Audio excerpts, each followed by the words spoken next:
यांच्या नेतृत्वाखाली आम आदमी पक्षाला दिल्लीतील सत्तेतून बाहेर पडावं लागल्यानंतर पक्षावर संकटाची मालिका सुरूच आहे। काही दिवसांपूर्वी राज्यसभेतील 7 खासदारांनी भाजपमध्ये प्रवेश केल्याची चर्चा रंगली होती। त्यानंतर आज पंजाबमधील भगवंत मान सरकारला मोठा धक्का बसलाय। ईडीच्या कारवाईमुळे पंजाब सरकारमधील मंत्री अडचणीत आले असून त्यामुळे आता आपची अवस्था उद्धव ठाकरेंच्या शिवसेनेसारखी होणार का अशी परिस्थिती निर्माण झाल्याचं चित्र आहे। नेमकं काय घडतंय आपसोबत? आपची शिवसेना कशी होऊ शकते? ठाकरेंच्या शिवसेना फुटीशी या घडामोडींची तुलना का होतीये? पाहूयात या व्हिडिओमध्ये। नमस्कार, मी स्नेहल चौधरी, आपण पाहतात एलएस मराठी। पंजाब सरकारमधील मंत्री संजीव अरोरा यांच्या निवासस्थानी अंमलबजावणी संचालनालय म्हणजेच ईडीनं आज सकाळी छापेमारी केली। सकाळी सेक्टर 2 मधील त्यांच्या निवासस्थानी तब्बल 20 वाहनांमधून अधिकारी दाखल झाले। गेल्या महिनाभरात अरोरा यांच्यावरील ही दुसरी मोठी कारवाई आहे। यापूर्वी लुधियानातील त्यांच्या संबंधित ठिकाणांवरही ईडीनं शोध मोहीम राबवली होती। या कारवाईनंतर मुख्यमंत्री भगवंत मान यांनी तीव्र प्रतिक्रिया दिली। त्यांनी भाजपवर केंद्रीय तपास यंत्रणांचा गैरवापर केल्याचा आरोप केला। पंजाब ही गुरूंची भूमी आहे। औरंगजेबासारखा शासकही पंजाबला झुकू शकला नाही। ही भगत सिंग यांची भूमी आहे। पंजाब ना ईडी समोर झुकेल ना भाजप समोर, असं मान यांनी स्पष्ट केलं। मान यांनी पुढे आरोप केला की निवडणुका जवळ आल्या की भाजपकडून बॉम्बस्फोट, बदनामीच्या नोटिसा आणि ईडीच्या धाडी यांचा वापर राजकीय शस्त्र म्हणून केला जातो।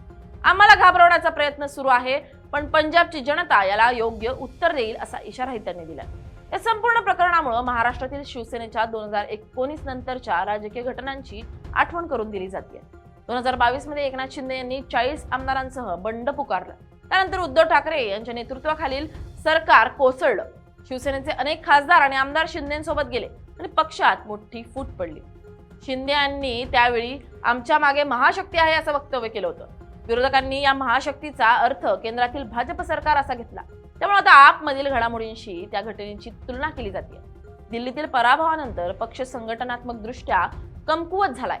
पंजाब हे आपचं सर्वात मोठं सत्ता केंद्र आहे। अशा वेळी मंत्री विरोधातील ईडी कारवाईमुळे केवळ प्रतिमेवर परिणाम होत नाही, तर पक्षातील अस्वस्थताही वाढू शकते।